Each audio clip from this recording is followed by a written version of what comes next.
आधी उल्लेख केल्याप्रमाणे आपल्या समाजातील लसीकरणापासून वंचित राहिलेली किंवा अर्धवट लसीकरण झालेली काही अर्भके व बालके आपल्याला नेहमी दिसून येतात. अशा परिस्थितीमुळे काही महत्त्वाचे प्रश्न निर्माण होतात, जसे काळजी घेणाऱ्या काही व्यक्ती आपल्या सेवा का स्वीकारत नाहीत? समाजातील काही घटक त्यांच्या बालकांना लसीकरणासाठी का आणत नाहीत? लसीकरणापासून वंचित राहिलेल्या किंवा अर्धवट लसीकरण झालेल्या बालकांचे संपूर्ण लसीकरण करण्यासाठी कुठल्या उपाययोजना करता येतील? या चिंतांचे मूल्यमापन करण्यापूर्वी तसेच आपल्या प्रश्नांची उत्तरे शोधण्यापूर्वी आपण या प्रकरणाची उद्दिष्टे नमूद करूया. तर हे प्रकरण संपल्यावर तुम्हाला खालील गोष्टी करता येतील. लसीबाबतचा संदेह समजावून सांगता येईल. लसीबाबतच्या संदेहाची कारणे ओळखता येतील. लसीबाबतच्या संदेहाचा कारणीभूत असणारे अडथळे निश्चित करता येतील. लसीबाबतचा संदेह हाताळण्यासाठी संवादात्मक धोरणे किंवा उपाययोजना विकसित करता येतील.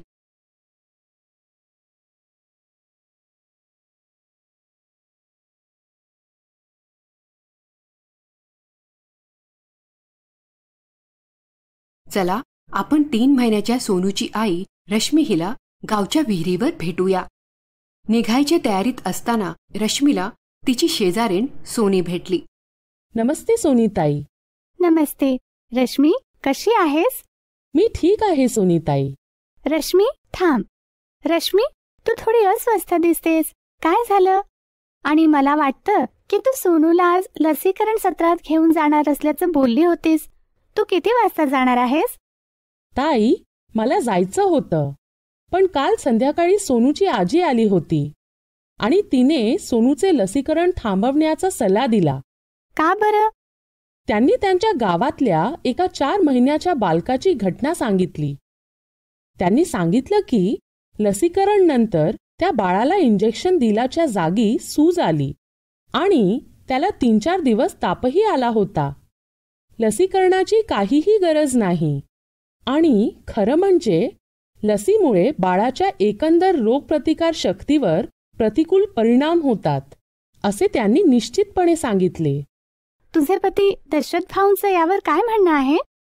त्यांनाही त्यांचं आईचं म्हणणं पटलेलं आहे.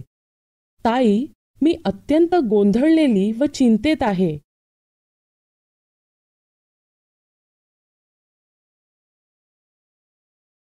आत्ताच आपण पाहिलं की रश्मीची केस ही पालक आणि काळजी घेणाऱ्या व्यक्तींमध्ये लसीबाबतचा दिसून येणाऱ्या संदेहाच्या घटनेचं आणखी एक उदाहरण आहे. तर लसीकरणाची सेवा सहज उपलब्ध असली तरी पालक, काळजी घेणाऱ्या व्यक्ती किंवा समुदायाची त्यांच्या बालकांचे लसीकरण न करून घेण्याची प्रवृत्ती म्हणजेच लसीबाबतचा संकोच. सोप्या शब्दात सांगायचे तर लसीबाबतचा संदेह म्हणजे लसीची मागणी अपेक्षेपेक्षा कमी असणे. लसीबाबतच्या संदेहामुळे लसीकरणाची व्याप्ती कमी होते. असे झाल्याने लसीकरणामुळे टाळता येणारा रोग संपूर्ण समुदायात व प्रदेशात पसरण्याची जोखीम वाढते. आता आपण लसीकरणाच्या अल्प व्याप्तीला कारणीभूत असलेले 2 महत्त्वाचे घटक पाहूया.